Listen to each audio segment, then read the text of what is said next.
오늘 성경 말씀은 요한복음 6장 35절 말씀입니다. 제가 봉독해 올리겠습니다.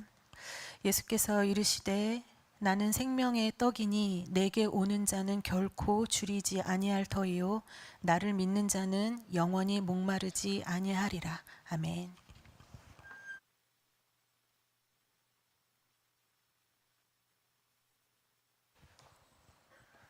오래전부터 예고해드리고 알려드린 것처럼 오늘부터 사경회가 시작됩니다.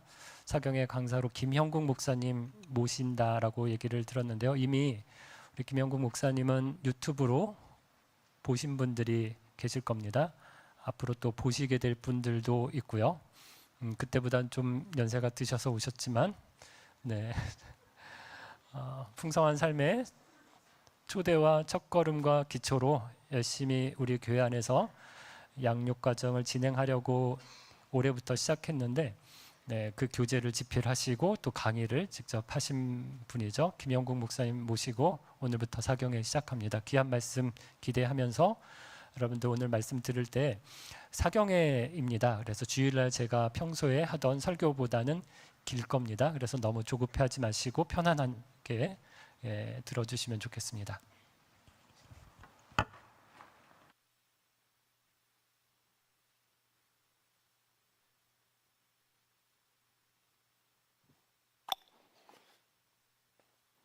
안녕하세요. 네, 여러분들 만나서 반갑습니다.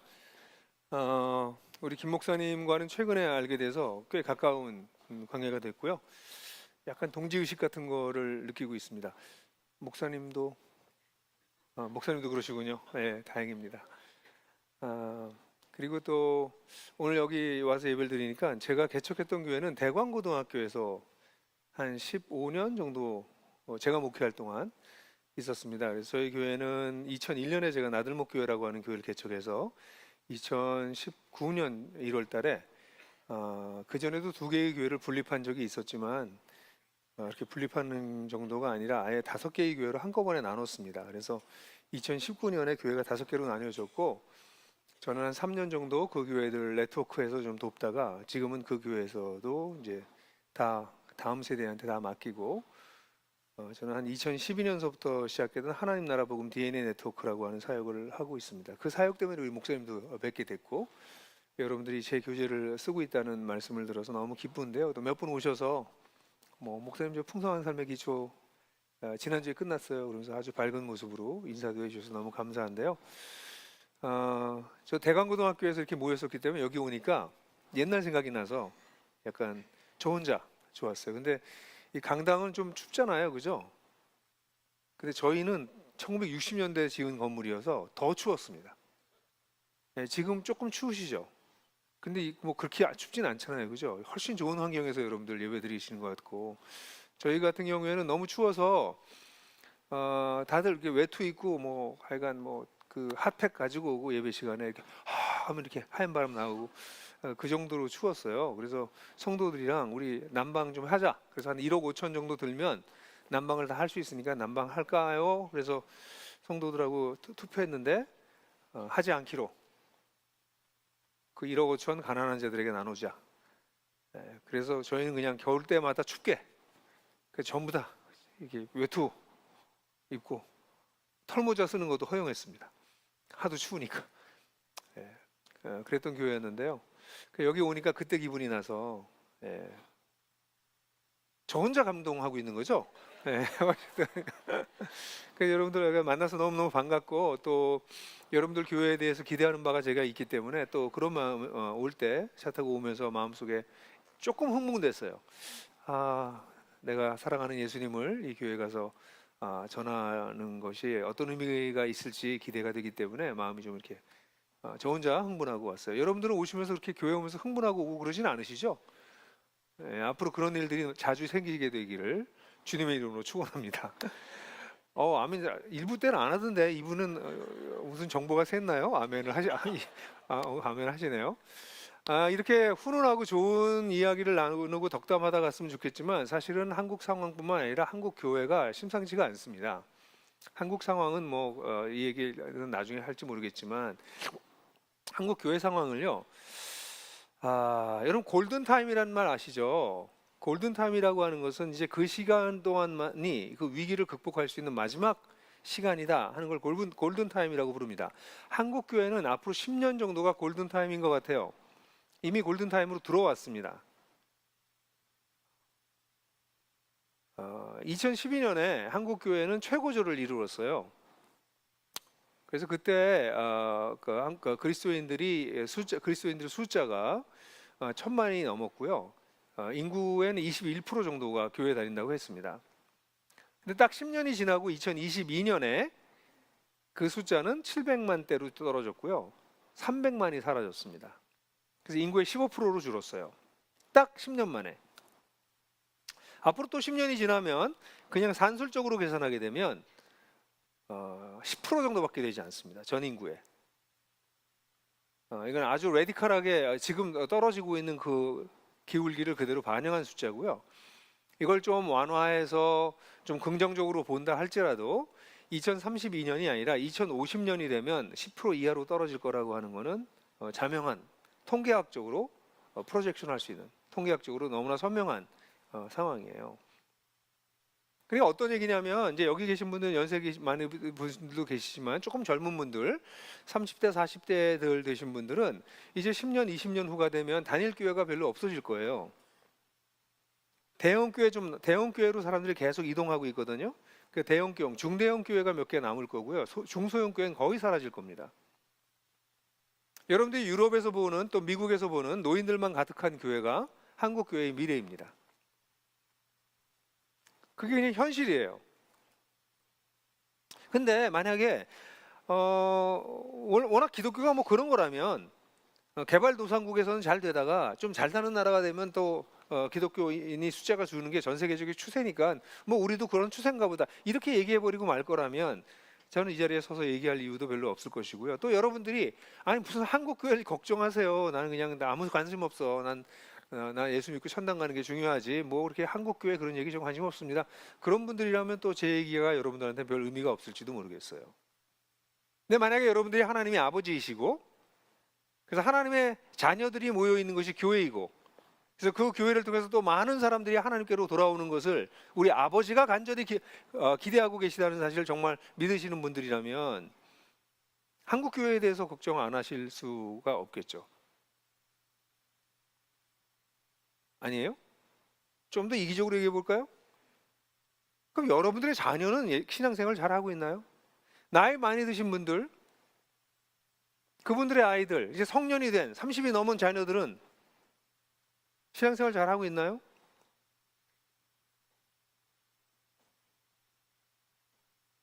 (40대) (50대) 여러분들은 아이들이 중고등학교 때까지 교회를 잘 다닌다고 걔가 대학을 지나서 사회에 나오고 난 다음에도 신앙생활을 잘 할 거라고 하는 보장이 있으십니까? 한국교회 상황은 어떤 상황이냐면요, 바다를 건너가서 하나님 모르는 나라에 가서 선교를 못하는 거기 실패하는 거가 문제가 아니고요, 우리 한국에 무슨 낙도나 지방이나 가서 복음을 안 전해서 문제가 아니고요, 우리 직장이나 우리 아파트에 이웃들에게 복음을 안 전해서 문제가 아니고요, 자기 새끼에게도 복음을 안 전하고 있는 게 문제예요.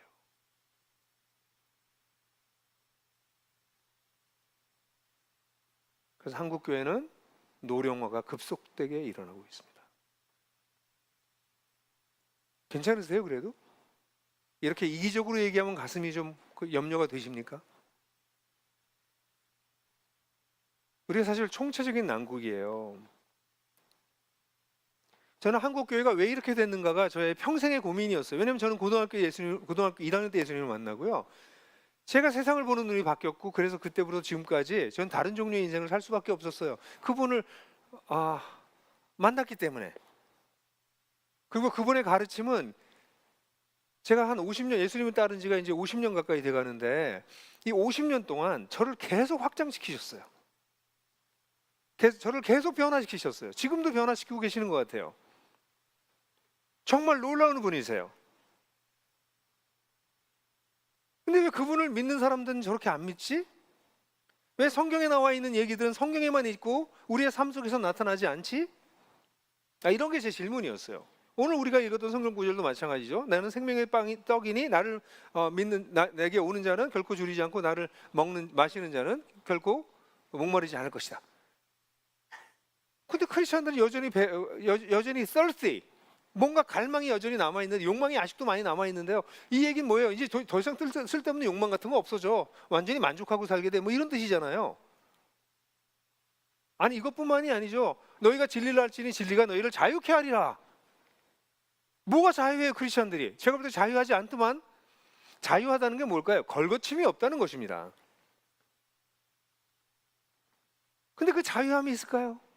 내가 온 것은 양으로 생명을 얻게 하고 더욱 풍성히 얻게 하려 합니다. 풍성한 삶, 생명을 얻은 것을 넘어서서 풍성한 abundant life. 다른 사람이 이렇게 보면 와, 어떻게 저렇게 멋있게 살지? 매력 있네. 이렇게 얘기할 수 있는 삶. 성경에서 얘기하는 이런 이야기들은 그냥 성경에만 나와 있는 예수님의 과장법인가요? 네, 이런 게 질문이었어요. 여러분들은 어떠세요? 여러분들 예수 믿는 거 좋으세요? 여러분 예수 믿는 거 정말 좋으시면 여러분 옆에 있는 사람도 예수 믿자고 할 거예요. 혼자 좋은 건 별로 중요하지 않아요. 정말 좋으면 내 옆 사람이 압니다. 내 가까이 있는 사람이 알아요. 그때는 나 때문에 예수를 믿는 사람들이 생겨나지 아니할 수가 없는 것이죠. 어떠세요, 여러분? 여러분들을 통해서 예수님을 알게 되고, 그래서 내가 가지고 있는 이 감격과 기쁨이 그에게 전염되는 일들이 다반사까지는 아니어도 그래도 자주, 아니 그래도 가끔이라도 일어나고 있을까요? 아니라면 그냥 혼자 믿고 있는 거예요. 그냥 종교 생활 하시는 거예요. 예수가 말했던 네 배에서 생수의 강이 흘러 넘칠 것이다. 자유케 될 것이다. 풍성한 삶을 누리게 될 것이다. 결코 줄이지도 않고 목마르지도 않게 될 것이다. 이런 얘기들을 그냥 뻥이라고 믿으시면, 아니 그건 그냥 과장적인 표현이야 라고만 믿으신다면 신앙생활을 왜 해야 될지는 잘 모르겠어요. 아, 죽으면 천당 가시려고요? 죽으면 구원을 얻어야 되니까? 그게 기독교인가요? 이러다 보니까 교회는 세상과 다를 바가 없어졌어요. 세상 속에서 우리 교회의 이름처럼 빛과 소금이 되지 않습니다. 지금 우리나라 얼마나 어려운 상황이에요? 탄핵 정국이에요. 이 나라가 어떻게 될지 모를 정도로 심각합니다. 진짜 심각해요, 여러분. 근데 교회가 여기서 빛인가요? 탄핵에 대해서 뭐라고 말하고 있나요? 이런 상황에서 소금인가요? 어떻게 소금의 역할을 하고 있나요? 더 썩어지고 더 망가지는 걸 어떻게 막고 있나요? 아니잖아요. 아무 말 안 하고 있잖아요, 다. 괜찮으세요? 좀 괴로워요. 주님께서 너희는 빛과 소금이다라고 말씀하셨잖아요. 우리는 빛과 소금이 아니잖아요.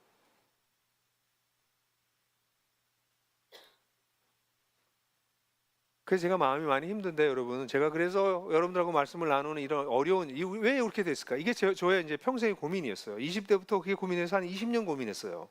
왜 그리스도인으로 산다는 것은 이렇게 꾀죄죄하고 재미없는 걸까?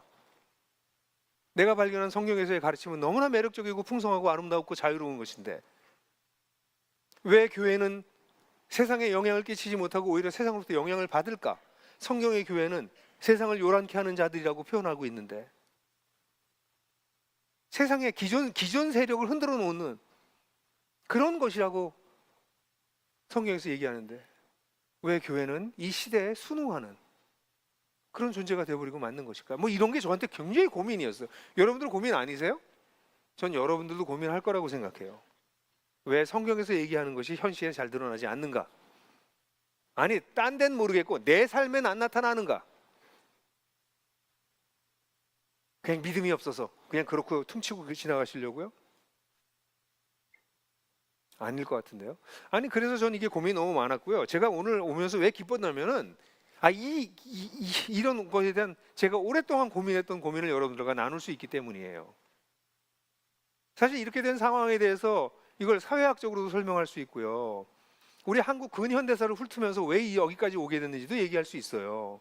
또 한국 사람들이 가지고 있는 심성 때문에 종교 심리학적으로 한국 사람들은 이런 성향에서 여기까지 오게 된 거야라고도 얘기할 수 있고요. 그리고 신학적으로도 이러이러한 신학적 흐름들이 있다가 한국 교회는 지금 여기 와 있어라고도 얘기할 수 있고요. 더 나아가서는 지금 우리가 살고 있는 자본주의 경제 시스템 속에서 교회가 뭘 헷갈리고 있는지를 얘기함으로써 이 문제를 얘기할 수도 있어요. 재미없을 것 같죠? 재미없을 거예요, 그렇게 얘기하면. 근데 이런 모든 얘기를 수렴하면, 이게 쪼리면, 줄여보면 딱 하나로 귀결되는 걸 제가 발견한 게 있어요. 그게 한 40대쯤에 알게 됐어요. 아, 이거구나. 그래서 제가 오늘 저하고 제가 여러분들에게 20년 동안 고민했던 내용, 그리고 또 지난 한 20년 동안 살아왔던 내용을 여러분들하고 나누게 될 거여서 굉장히 기쁘죠. 제가 좀 너무 심각하게 시각했죠. 그래서 여러분이 전부 다 얼음이 되신 것 같아요. 근데 이렇게 저한테 심각한 상황은 심각한 상황이에요. 근데 이런 심각한 상황을 얘기하기 위해서 오늘 요한복음 6장 35절을 다룰 건데요. 저는 여러분들하고 좀 편하게 유머러스하게 좀 시작했으면 좋겠다는 소망이 있습니다. 죄송해요. 얼려놓고선 유머러스 하겠다고 해서. 그래서 여러분들하고 만화를 하나 볼 생각이에요. 목사님 여기 만화 주일날 만화 봐도 고신인데 오케이? 괜찮아요? 아, 네. 만화를 저도 고신 목사입니다. 저는 재미 고신 목사입니다. 예, 한국에 임명은 하지 않았지만, 근데 여러분 어쨌든 만화를 한 편 좀 보고 그리고 여러분들하고 같이 말씀을 나눌까 싶어요. 좀 편안하게 주일날 예배당에서 만화 아마 처음 보실걸요? 다 같이 만화 한 편 보고 가시겠습니다.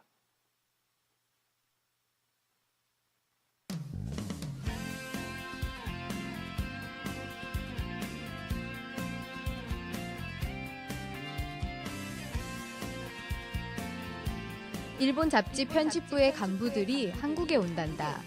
국장님은 우리를 불러놓고 무슨 음식을 대접할까 물었다. 그러고는 자기가 대답한다. 한국적인 한정식으로 하자고. 자기가 잘 아는 곳이 있단다. 그러면 우리는 뭐하러 불렀냐고요.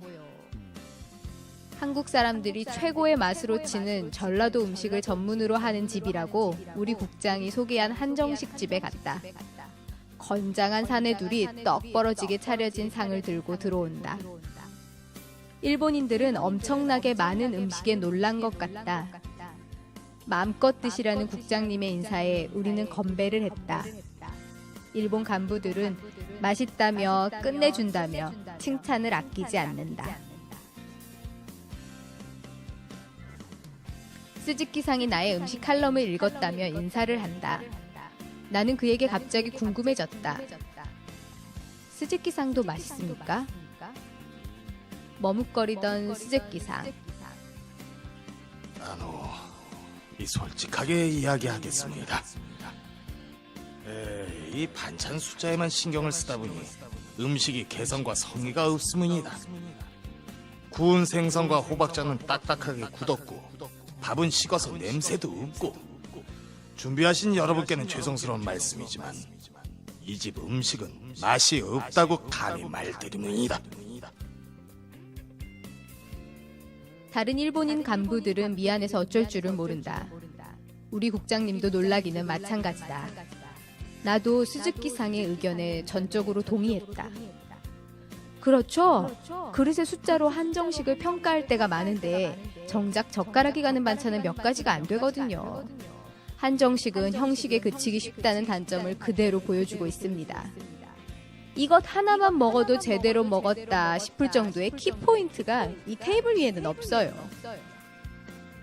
내 말에 스즈키상은 구구절절 맞는 말이라며 박수를 치고 나를 제대로 된 푸드 칼럼니스트라며 치켜세운다.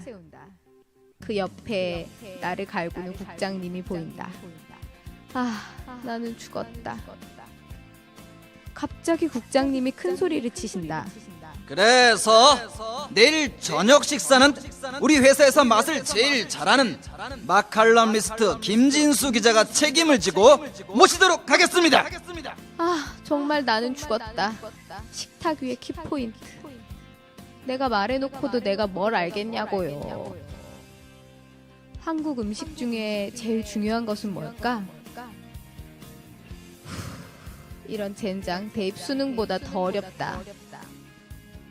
나는 고민하다가 어쩔 수 없이 나를 졸졸 따라다니는 자칭 식객 그 사람을 찾아갔다. 그가 나에게 답을 내어주었다.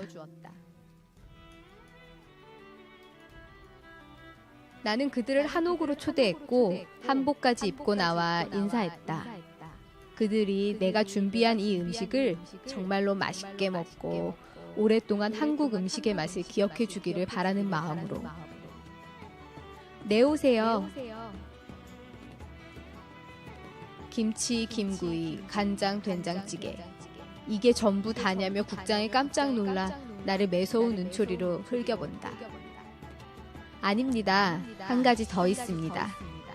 그것은 밥입니다. 국장님은 펄펄 뛰며 난리가 났다. 뭐야? 밥이 당연히 있어야 되는 거 아니야? 김 기자, 아니 이걸 손님 대접이라고 하는 거야? 혹시나 했더니 역시 오 부장, 지금이라도 다른 음식 좀 알아봐. 가만. 이 밥 냄새는 어제 한정식의 밥 냄새가 아닌데.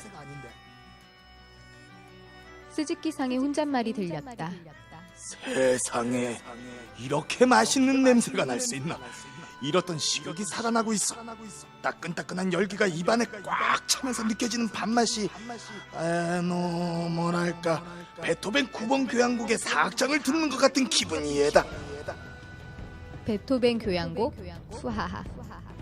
사람들은 웃으면서 밥을 먹어보기 시작한다. 김에다 싸서 간장을 조금 찍어 먹고 김치를 먹고. 그들은 제대로 된 그 밥맛에 놀랐다. 오, 밥과 김치와 된장국. 한국 음식의 참맛을 봤다고 자부할 수 있는 순간이다. 이번 한국 여행은 오늘 저녁 식사를 위한 여행이었다. 이런 음식을 준비해 주신 미스님께 감사드립니다. 우리는 밥상을 받으면 눈으로 반찬의 종류를 세어보고 난 뒤 입으로 반찬의 맛을 보면서 식사를 한다. 식사가 끝난 뒤 반찬의 맛을 따지면서 잘 먹었다, 못 먹었다를 결정한다. 이때 섭섭해하는 주인이 있었는데 바로 밥이다. 우리는 밥의 맛을 잊었다. 밥이 맛있으면 김치 한 가지로도 밥 한 그릇을 맛있게 먹을 수 있다. 밥상의 주인은 밥. 자칭 식객이 내게 알려준 답은 진짜였다.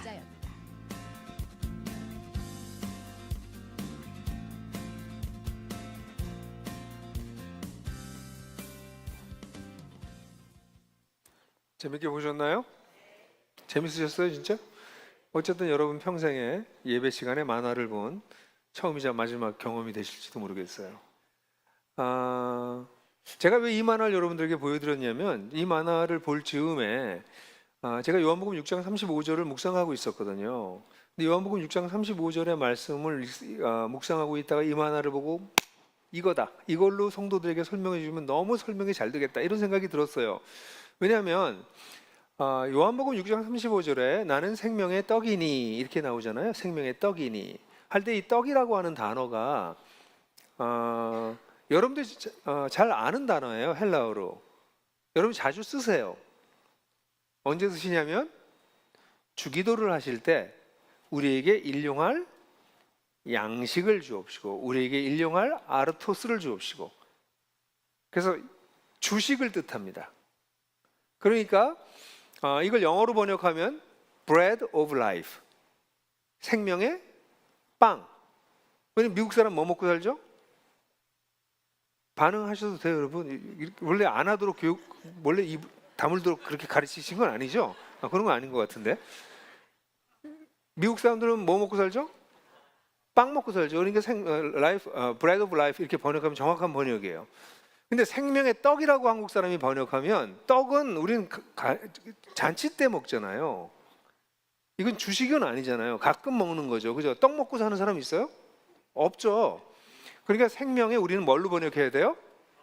밥. 정 안 되면 생명의 양식으로 번역하든지 생명의 밥이라고 번역하는 게 정확한 번역이에요. 근데 밥이라고 번역하는 게 번역자들이 어려웠을 것 같긴 해요. 이상하게도 한국 사람들은 밥을 먹으면서도 밥을 좀 천시하는 경향이 있어요. 야, 이 밥통아. 뭐가 문제인데, 그죠? 아, 밥맛이야. 넌 내 밥이다. 뭐 이런 식으로 얘기하는 거가 저 밥을 전부 다 부정적으로 좀 쓰는 경향이 있어서 예수님을 생명의 밥이라고 하기엔 너무 좀 죄송스러웠던 것 같아요. 그리고 이제 이게 한자에서 넘어오다 보니까 이 떡이라고 하는 한자어를 그대로 써서 생명의 떡이라고 함으로써 굉장히 큰 오해를 가져다 주게 됐어요. 생명의 떡은 뭐 하는 거예요? 가끔 먹으면 되는 거죠. 생명의 밥은요? 매일 먹어야죠. 한국 사람들은 무슨 힘으로 살아요? 밥심으로 살죠. 그죠? 하루에 보통 밥을 몇 번 먹어야 돼요? 3번 먹어야죠. 3번이 정 힘들면 2번이라도 드셔야지. 그죠? 그럼 크리스찬들은 무슨 힘으로 살아요? 예수님 힘으로 살아야죠. 예수 먹고 살아야 되는 거예요. 예수가 생명의 밥이라는 얘기는 예수를 먹고 살아야 된다는 거예요. 예수를 그럼 몇 번 먹어야 돼, 하루에? 주식이니까 3번은 먹어야 되는데 3번이 힘들면 2번이라도 먹어야 된다는 거예요. 옆 사람 잠깐 봐주세요. 너무 뚫어지게 보지 마시고 그래도 약간 관찰을 해보세요. 보세요. 여기도 왜 안 보세요? 보세요, 다들. 다들 어때요? 상태가 안 좋죠? 상태가 대부분 안 좋아. 괜찮아요? 뭘 봤길래? 여러분, 화장빨 말고 그 사람의 영적인 상태를 보라고 얘기한 건데 화장빨을 보셨군요. 여러분, 죄송스러운데 지난 주일날 우리 목사님 설교를 들으면서 예수님에 대한 얘기를 좀 들으셨던 분이 일주일 내내 예수님에 대해서 상관없이 살다가 여기 오신 분들이 많으실걸요?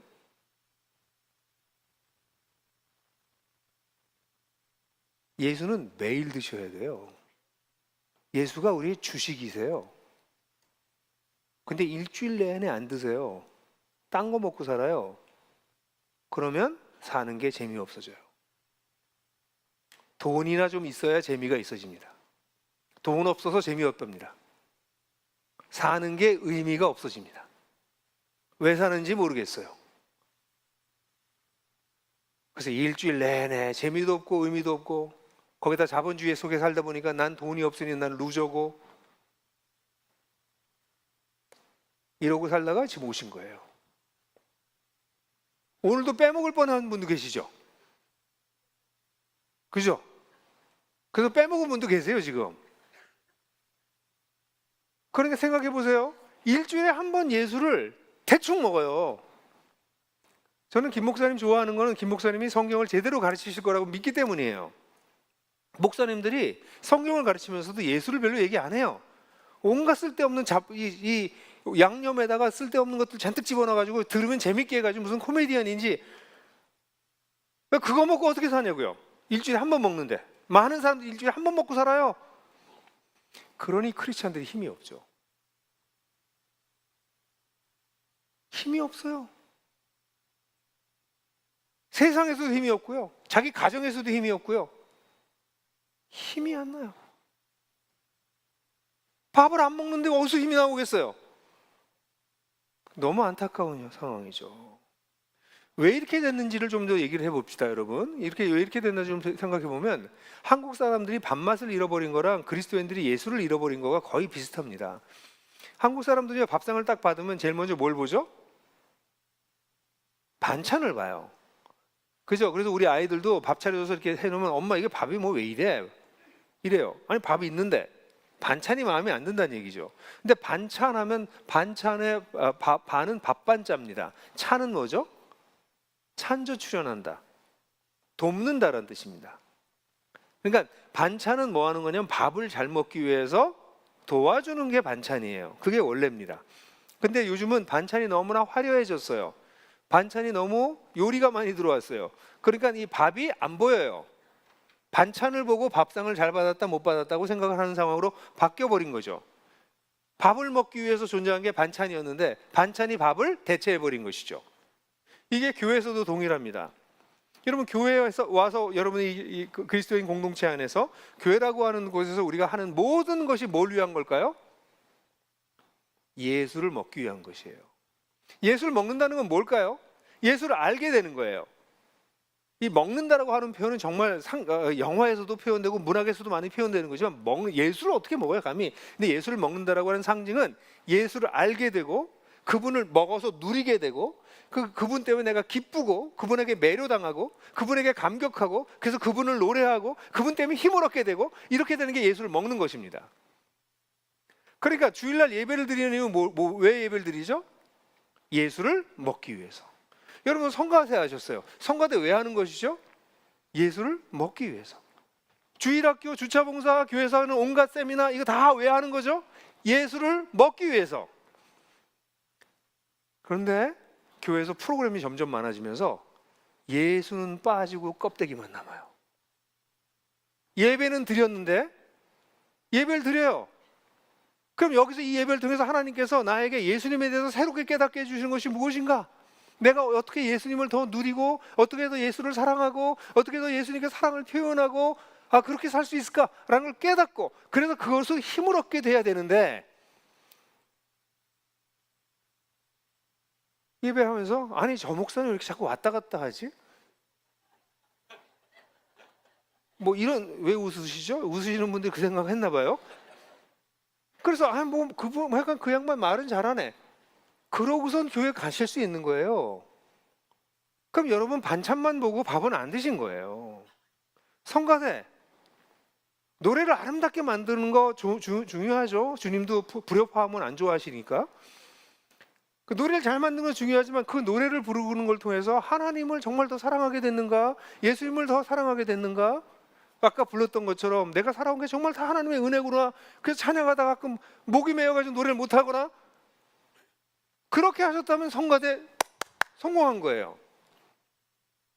근데 만약에 그렇지 않다면 거긴 그렇지 않았을 거라고 생각은 하지만 노래 잘 만들고 사람들 앞에 서는 게 좋고 그래서 성가대를 하면 반찬이 밥을 대체해버린 것이에요. 여러분들이 교회 와서 교회와 관련된 어떤 활동을 하셔도 괜찮아요. 야유회를 가셔도 괜찮아요. 뭘 해도 좋은데 그것이 예수님을 더 알아가고 사랑하게 만들지 않고 있다면 여러분들은 반찬에 밥을 뺏긴 상황이 되는 것입니다. 우린 모일 때마다 예수님 때문에 신나는 사람들이 되어야 되는 것입니다. 예수님 때문에 막 새로운 시각이 열리고요. 삶에 대한 새로운 소망이 생기고요. 잃어버렸던 힘이 새로운 에너지를 얻게 되고요. 뭐 이런 게 예수를 먹는 거예요. 근데 반찬이 이 밥을 도와주려고 처음에 시작됐다가 나중엔 반찬이 밥을 대체해버린 것이죠. 문제를 더 심각하게 하는 것은 사실 전기밥솥이에요. 여러분 전기밥솥은요 밥에다가 이 밥을 집어넣고 쿡 누르면 그냥 밥이 돼요. 그죠? 근데 옛날에 우리 밥은요 이렇지가 않았습니다. 여러분들 그 집에서 밥을 안 친다고 그랬죠. 그래서 뜸도 들이고 그래서 밥을 만들었습니다. 밥을 만들면 집마다 밥을 만드는 방식이 조금 달랐고요. 밥이 늘 정확하게 안 나옵니다. 그래서 밥이 질게 됐다, 밥이 고득게 됐다 이런 표현들 쓰신 거 기억나세요? 그죠? 그래서 밥이 늘 그래서 밥에는 생각해보세요. 옛날에 어머니들 밥 짓는 거 생각해 보십시오. 거기 스토리가 있어요. 저 같은 경우에는 저희 아버님이 늘 늦게 들어오셨기 때문에 어머니가 밥을 하시고 난 다음에 이 밥을 저녁밥을 우리 먹이고 난 다음에 이 밥을 아랫묵에다가 여러분 아랫묵이란 단어 아시죠? 아랫묵이란 단어 아시는 분 손 들어주세요. 저와 동시대를 사신 분들이에요. 예, 아랫묵이란 단어를 요즘 아이들한테 물어보면 몰라요. 그 단어가 없어졌습니다. 온도를 했을 때 부분만 따가웠기 때문에 아랫묵이 거기가 뜨거운 데잖아요. 그럼 거기다 이불 놓고 거기다가 밥을 집어넣어요. 보온이 안 되니까. 그러다가 아버님이 늦게 오시면 그걸 꺼내서 아버님 저녁을 드실 수 있게 했던 그 모습이 지금도 떠올라요. 밥에는요 사연이 있습니다. 원래 밥에는 사연이 있어요. 이렇게. 그런데 오늘날 밥은요 사연이 없어요. 그냥 쿡 누르면 나와요. 완벽하게 돼서 물 조절만 하면. 예수 믿는 게 그래요. 사람들에게 예수 믿는 게 당신 예수 믿습니까? 믿는데요. 그럼 예수가 누구세요? 그러면 예수님은 하나님의 아들이고요. 제 죄를 위해서 대신 돌아가셨고요. 제가 그 예수님 믿어서 제가 구원받았고요. 전 천국 갈 거예요. 그리고 그분 다시 오신대요. 정답이죠.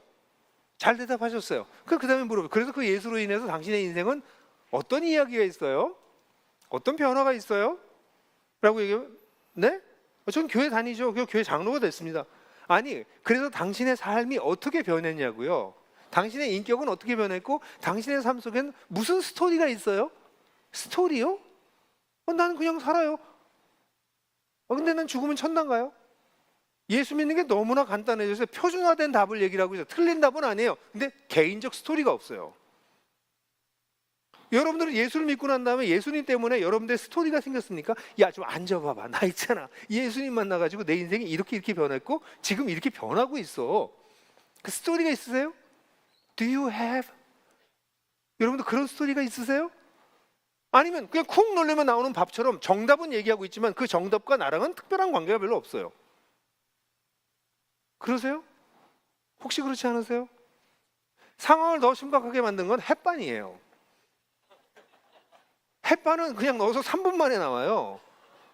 그 예수 믿는 게 너무 쉬워요. 교회 와서 등록하면 크리스찬이래요. 그 교회에 등록한 사람들의 숫자를 합치면 한국의 전 국민보다 많다는 얘기를 아십니까? 예? 한국 교회 재적만 다 모아도 한국 인구보다 많아진대요. 이름만 얹혀놓고 교회 안 다니는 사람이 수도 없기 때문에. 예수 믿는 게 그렇게 쉬운 거예요? 하나님은 인간을 위해서 자기 생명을 바쳤다고 그러는데 인간은 그렇게 손쉽게 예수를 믿는 거예요? 이게 말이 돼요? 사람끼리도 그런 거래가 있을 수 없는데 신과 인간이 그렇게 거래한다고요? 신은 자기의 생명을 바치고 우리는 뭐 그냥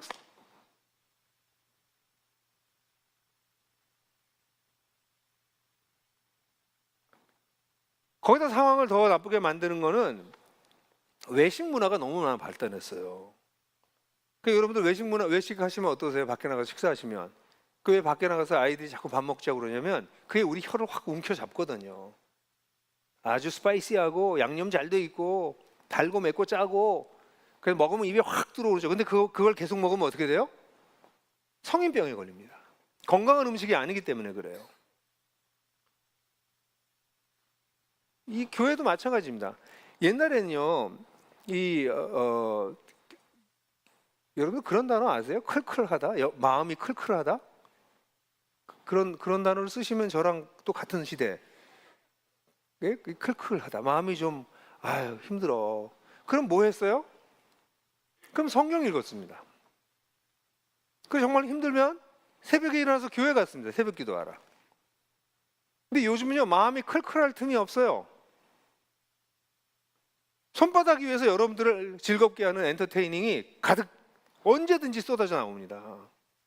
유튜브, 넷플릭스, 티빙, 온갖 OTT 이런 것들이 언제든지 여러분들을 즐겁게 해줘요. 그러니까 여러분들이 마음이 좀 이렇게 인생이 사는 게 뭘까? 뭘 그런 거 걱정해. 그냥 오징어나 보지. 끊임없이 우리의 마음을 엔터테이닝 할 게 너무너무 많아졌어요. 그래서 하나님을 안 찾아요. 하나님 없이도 잘 살아요. 요즘 젊은 사람들은 혼자 살면서 집 밖에 안 나와도 아무렇지도 않대요. 옛날에는 어떻게 혼자 살아 외로워서 그랬는데 요즘 통계를 보면 혼자 사는 게 편하답니다.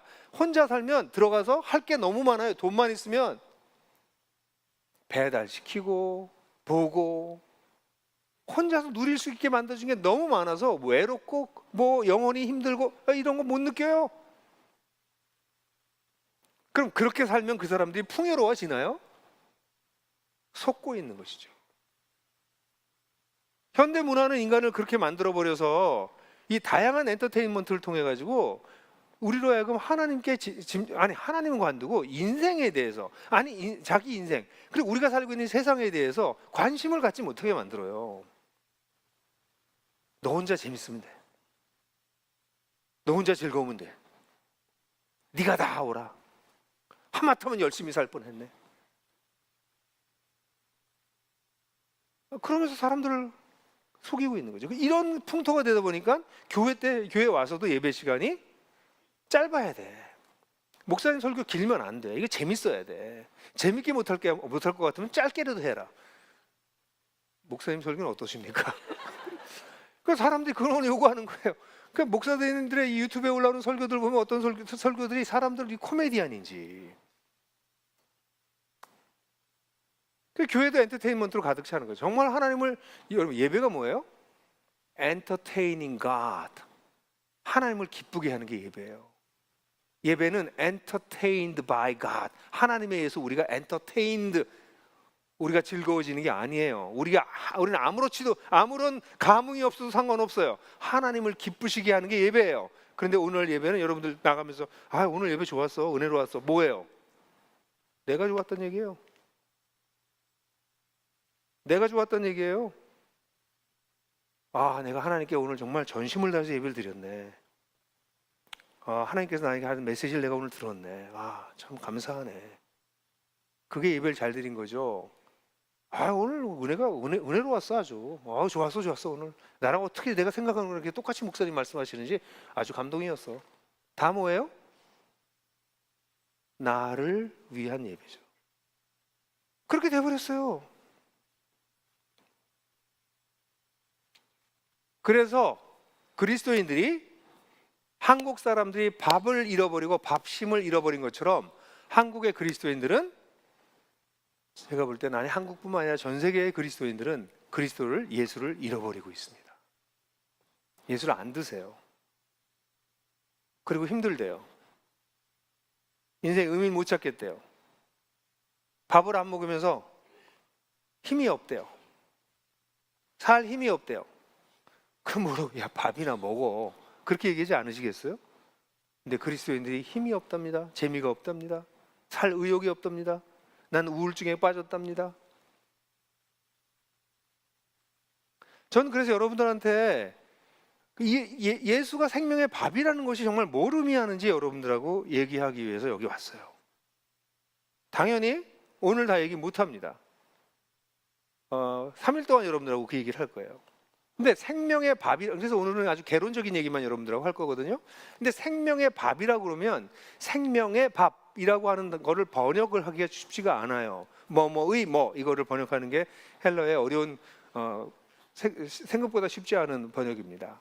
근데 그걸 하면 세 가지 정도 의미가 있어요. 생명의 밥이라는 첫 번째 살리는 밥, 두 번째 살아가게 하는 밥, 세 번째 살아있는 밥. 이렇게 세 가지 정도로 그 의미를 얘기할 수 있어요. 첫 번째는 살리는 밥입니다. 살리는 밥은 뭐죠? 예수는 우리를 살리세요. 우리는 어떤 사람들입니까? 하나님과 관계가 없이 제 멋대로 사는 사람이에요. 하나님을 이용해 먹기까지 하려고 하는 사람들이에요. 여러분 생각해 보세요. 저랑 어떤 사람이랑 관계를 맺는데 그 사람이 나를 이용하려고 그래요.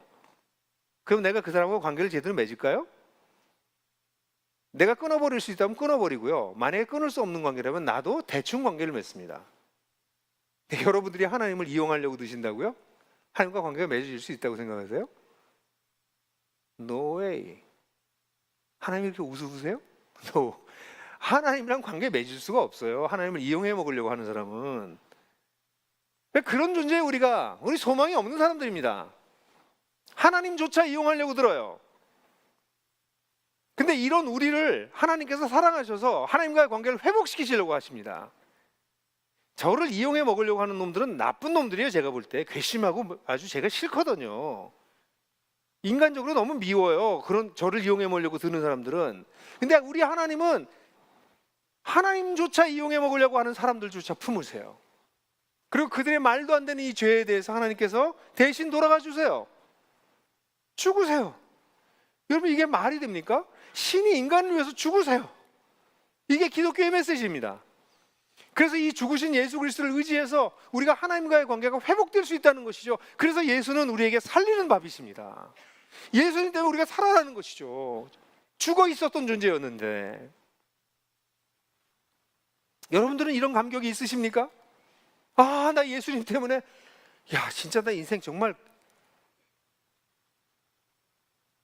좀 나이 드신 분들, 나 젊어서 예수를 안 믿었으면 지금쯤 내가 어떻게 살고 있을지 생각하면 끔찍해. 교회 다니는 거 말고요. 여러분들의 인생이, 여러분들의 인격이 정말 변화돼서 하나님, 예수님 때문에 그분이 날 찾아오지 않으셨다면. 저는 가끔 밤에 이렇게 자다가 깨는, 저희 집 제 침대 옆이 창이 이렇게 있는데요. 그 하늘이 보여요. 근데 이렇게 자다가 깨서 이렇게 하늘을 보고선 가끔 달이나 이 별이 떠 있는 걸 보고 저런 별과 달을 지으신 하나님이 나의 아버지시라니. 내가 하나님을 몰랐으면 이 시간에 눈 뜨고선 얼마나 험악할까. 얼마나 허무할까.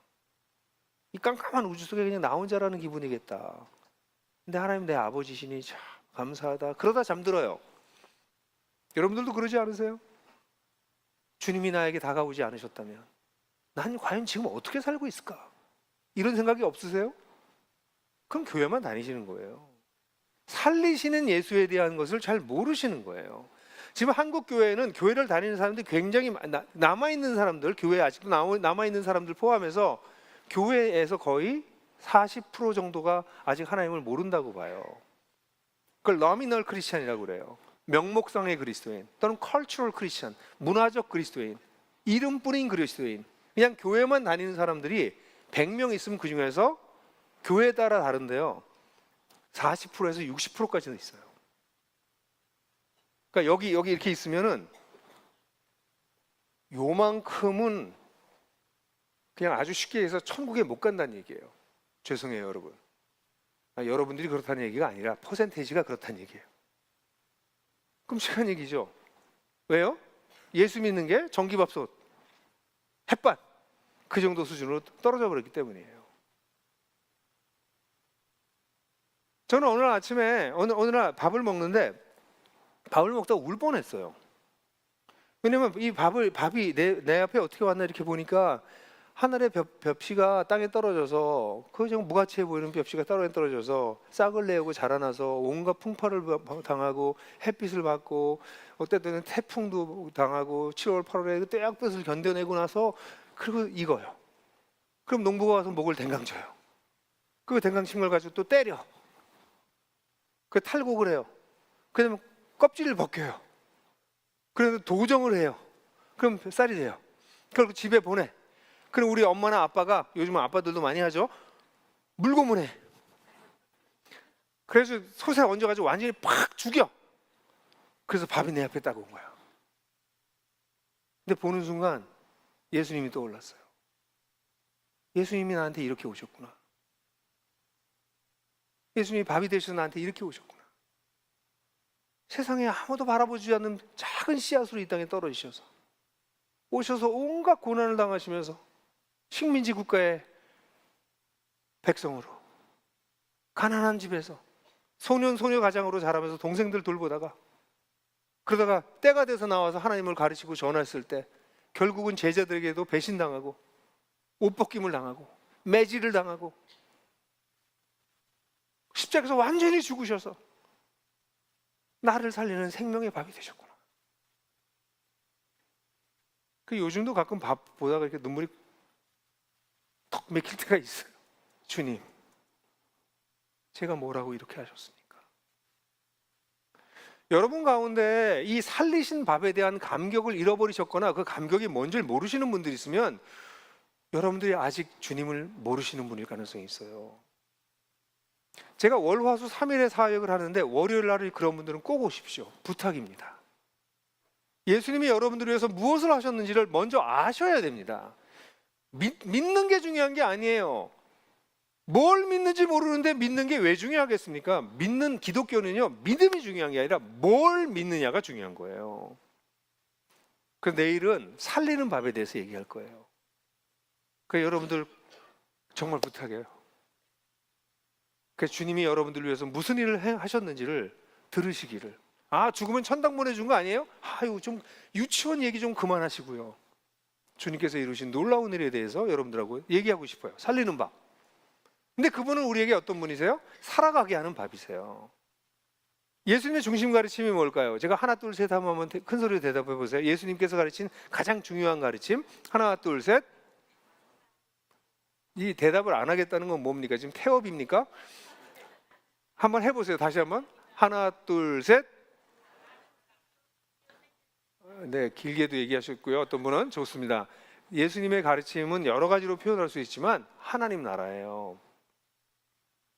처음부터 끝까지 하나님 나라 가르치다 가셨어요. 하나님 나라는, 예수님의 하나님의 가르침의 요점은, 하나님 나라는 우리 마음에 오는 평안 같은 게 아니고요, 우리가 죽으면 가는 천국이 아니고요, 하나님 나라는 이미 시작된 하나님의 새로운 시대이고 하나님의 새로운 통치예요. 하나님 나라가 시작됐다, 이게 예수님의 가르침이에요.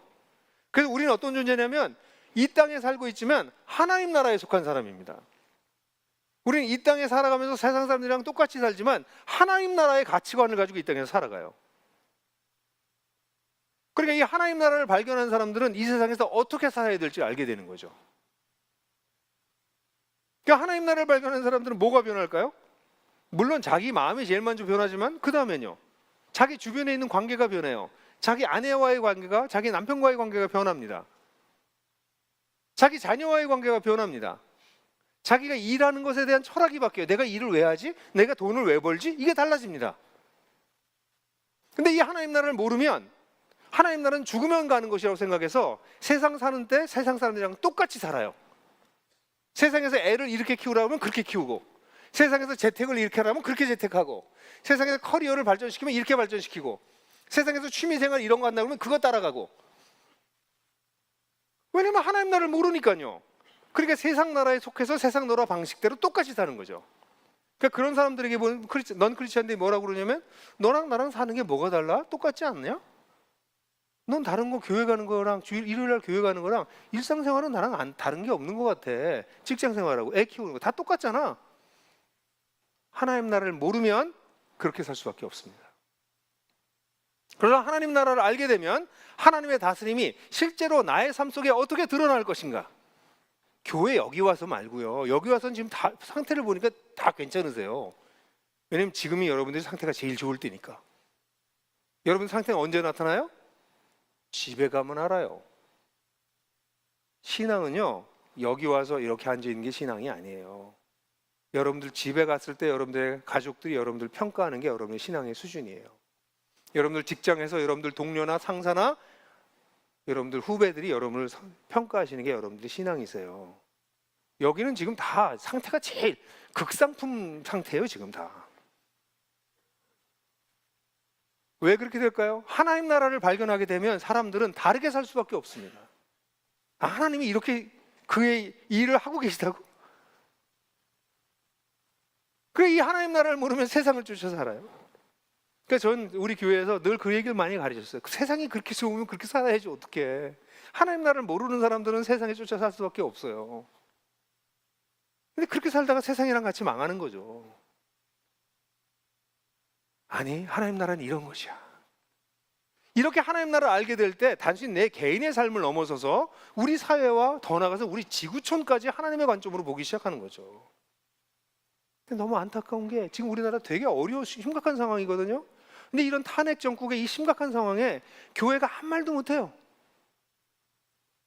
보세요, 긴장하잖아. 목사님 뭐야, 얘기하려나 보다. 하나님의 관점으로 세상을 해석하고 분석하고 비평하고 대안을 얘기하고 행동을 촉구할 수 있는 것이 교회인데, 교회가 그런 능력을 상실해 버렸어요. 교회는 모여 있다가 천국 가는 사람들이 돼 버렸으니까.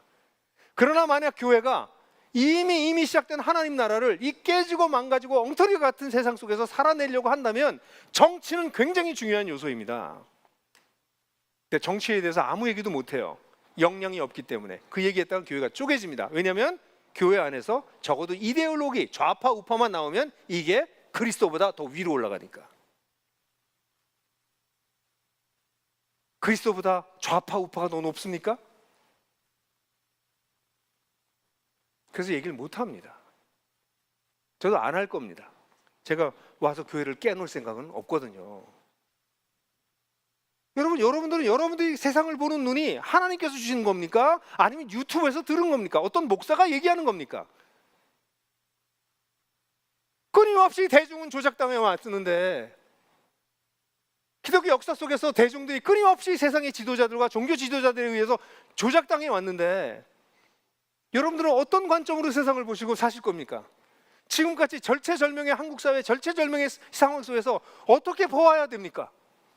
하나님 나라를 알고 공부하면, 그리고 우리가 토론하기 시작하면 우린 서로 배우면서 이 세상을 어떻게 이해해야 되는지, 여기서 어떻게 살아야 될지, 나랑 다른 저 친구는 좌파적인 생각을 가지고 있고 나는 우파적인 생각을 가지고 있어도 우리가 그리스도 안에서 서로 어떻게 보완하면서 이 끔찍한 상황을 이겨낼 수 있는지, 그거를 머리를 맞대고 무릎을 맞댈 수 있는 사람들이 그리스도인들인데, 그리스도는 사라지고 세상에 속한 사람들처럼 똑같이 싸우고 배척하고 혐오하고, 그러니 한국 사회의 소망이 있겠습니까?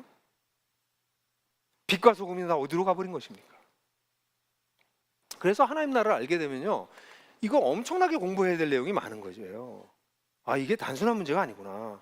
세상을 이해하려면 공부를 해야 되는구나. 그리고 하나님의 관점으로 이 세상을 해석하고 비평하고 행동하는 것을 찾아내야 되겠구나. 그래서 그런 얘기를 여러분들의 교회에서 하려면 지금부터 한 3년은 기다리셔야 됩니다. 3년은 공부하셔야 됩니다. 한꺼번에. 그러면 그때는 그런 얘기를 하실 수 있을지 몰라요. 근데 지금은 하시면 안 됩니다. 다 자기의 견해를 가지고 얘기하다가 싸움이 날 테니까. 슬픈 일이, 너무 슬픈 일이죠. 여러분, 예수가 생명의 밥이라고 하는 것은 이렇게 우리를 살아가게 하시는 분이에요. 이런 탄핵 정국에서도 어떻게 살지를 가르쳐 주시는 분이 하나님이세요. 그렇게 믿으세요? 그렇게 믿으세요? 예수님 관심 없으시대요? 이 나라가 어떻게 될지 모르는데 관심이 없으시대요? 그럴 리가 없죠. 예수님 관심 깊으시죠. 이런 나라 상황에서 어떤 일이 벌어지죠?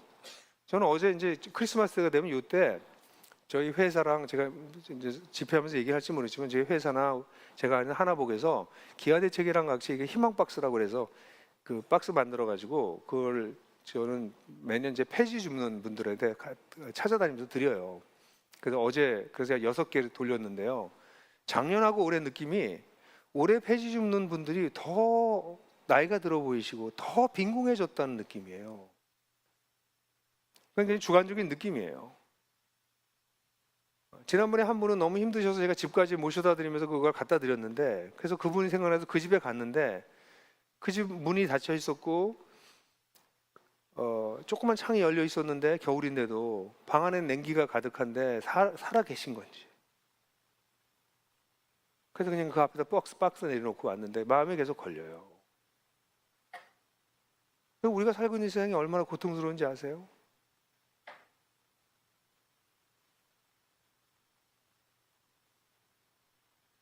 이 속에서 나는 뭘 할까? 하나님 나라가 시작됐다는 걸 정말 믿게 되면 우리가 이 땅에서 해야 될 일이 너무 많아집니다. 너무 많아져요. 시간이 모자랍니다. 이런 얘기를 제가 화요일날 할 거예요. 하나님 나라에 대해서 여러분들하고 얘기할 겁니다. 그리고 마지막으로 살게 하는 밥, 살리는 밥, 살아가게 하는 밥, 마지막이 뭐라고요? 살아있는 밥입니다. 예수님이 살아계세요.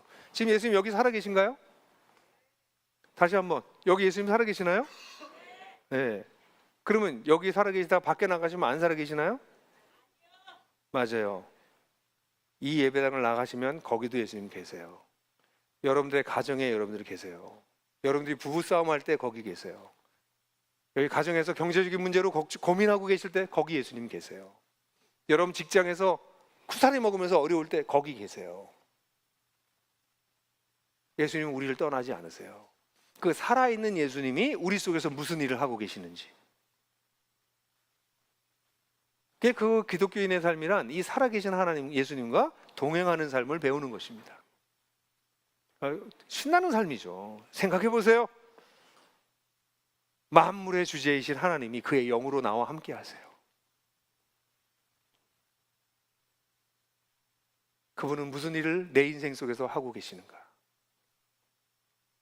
살아계신 예수님은 진짜인가?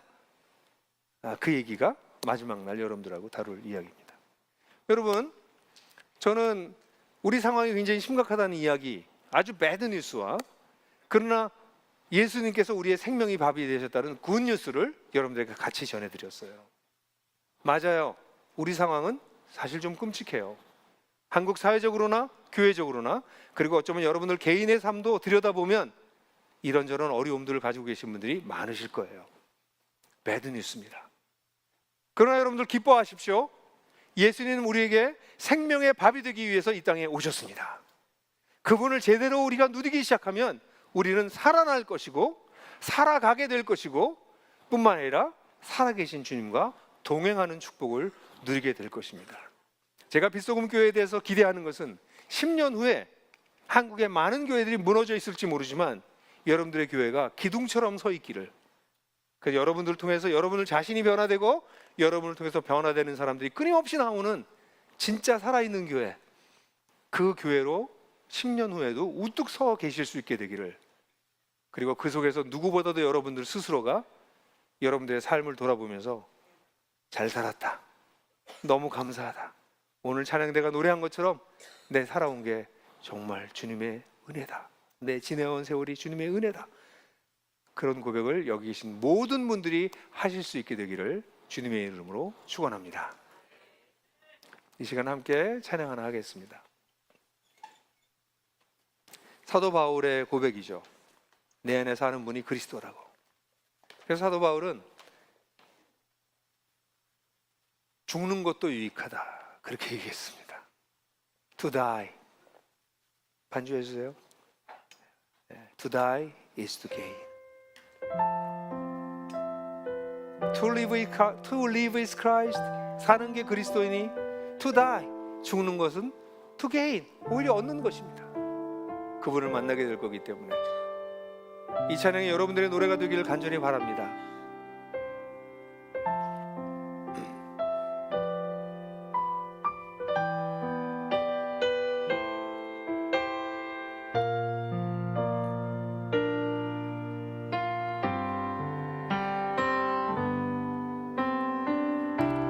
내 안에 사느니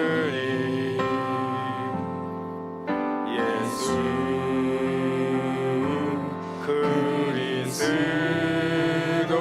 그리스도니 나의 죽음도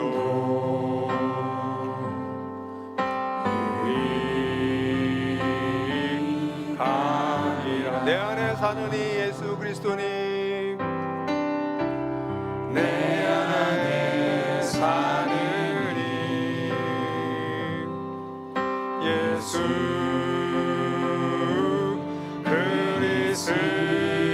그리스도니 나의 죽음도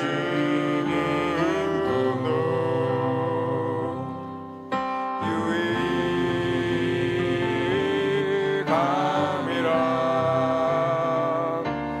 나의 왕 내 노래 내 생명 또 내 기쁨 나의 힘 나의 것 내 평화 나의 주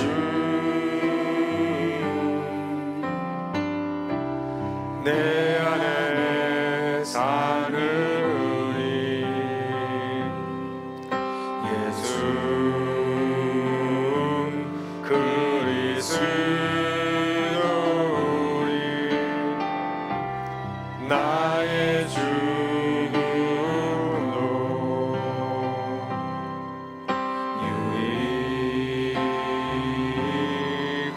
유익함이라. 여러분, 우리 1분만 기도하는데요, 자신을 위해서 기도했으면 좋겠어요. 딱 두 부류가 계신다고 생각해요. 혹시 여러분들 가운데 아직 예수님을 여러분들의 정말 주인으로 받아들이지 않아서 이 살아났다는 것에 대한 감격이 없으신 분들, 또는 그 감격이 사라져 버리신 분들, 그분들은 정말 살리는 밥이신 예수를 정말 먹을 수 있게 해달라고 기도하십시오. 이미 여러분들이 살아났지만 힘이 없이 의미 없이 살고 계시다는 분들이 계시면 나를 살아가게 하시는 예수님, 지금도 살아있는 예수님 저로 하여금 누리게 해주십시오. 그렇게 여러분들 자신을 위해서 기도하십시오. 이번 사경회가 여러분들에게 그렇게 소중한 시간이 될 수 있게 해주십시오. 그렇게 짧게 자신을 위해서 기도하겠습니다. 주님, 성령께서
예수님 이름으로 기도했습니다. 아멘.